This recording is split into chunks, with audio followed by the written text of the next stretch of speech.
What's up, guys?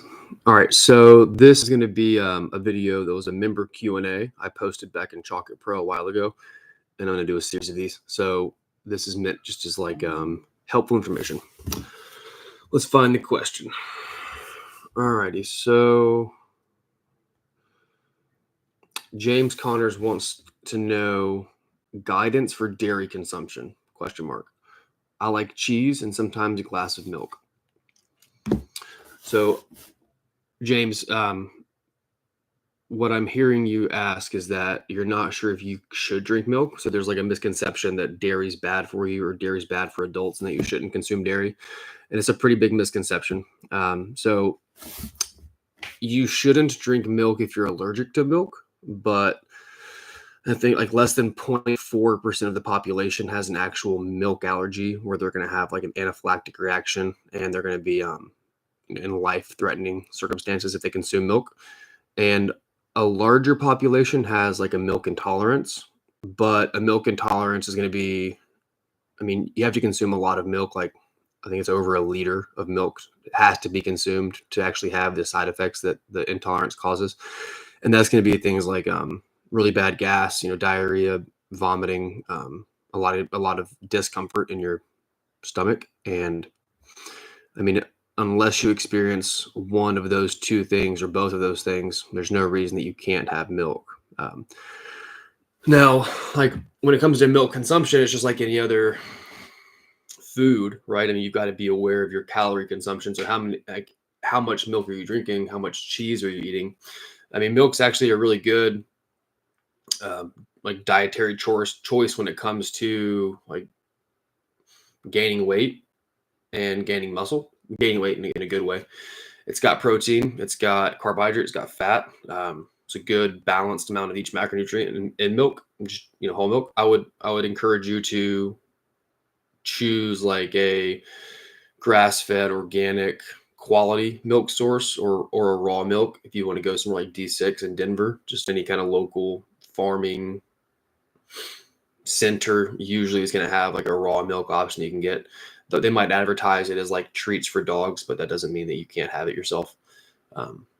So I would definitely go with like a whole milk and a quality whole milk. I wouldn't go with a plant-based oat milk or any other plant-based milk.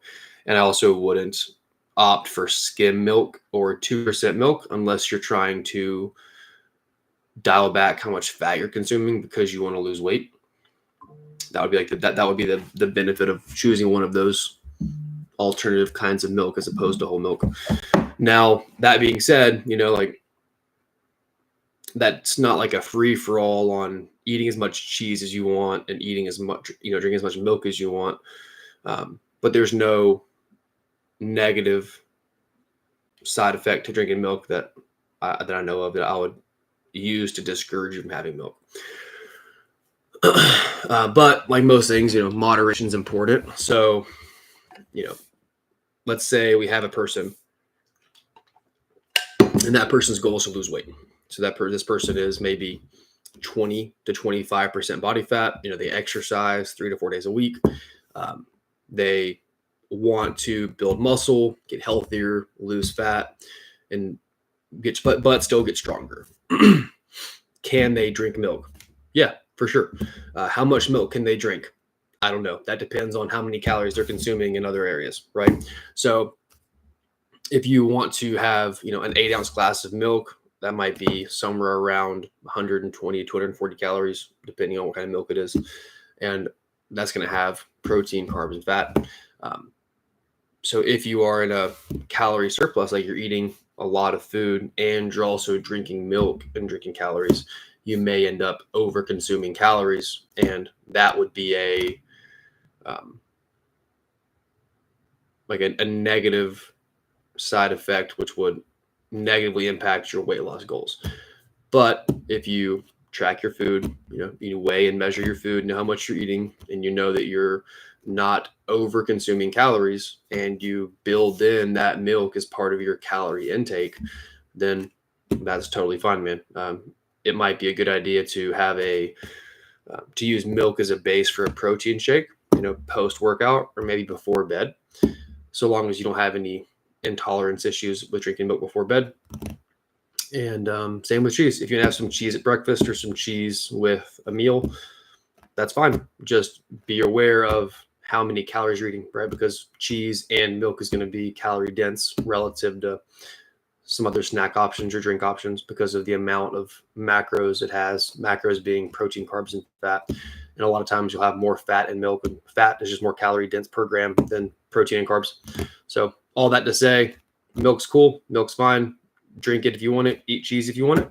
Just be aware of how that food option is affecting your total calorie intake in the context of your goals with weight loss and muscle building. But with milk, I mean it's a protein dense drink. It's going to be easily digestible. It's going to be easy for your body to break that muscle down in the gut, break that milk down in the gut, and then move those protein amino acid building blocks to other parts of your body to build muscle where you need to and maintain muscle. So in that sense, it's actually a good option for a snack or food option. And if you're not sure like how much you should be eating, just let me know. Ask. I'm happy to go over that with you and help you figure out what your calories and macros should be based on your goals. But yeah, milk's not going to kill you, and milk's not the devil. It's just milk.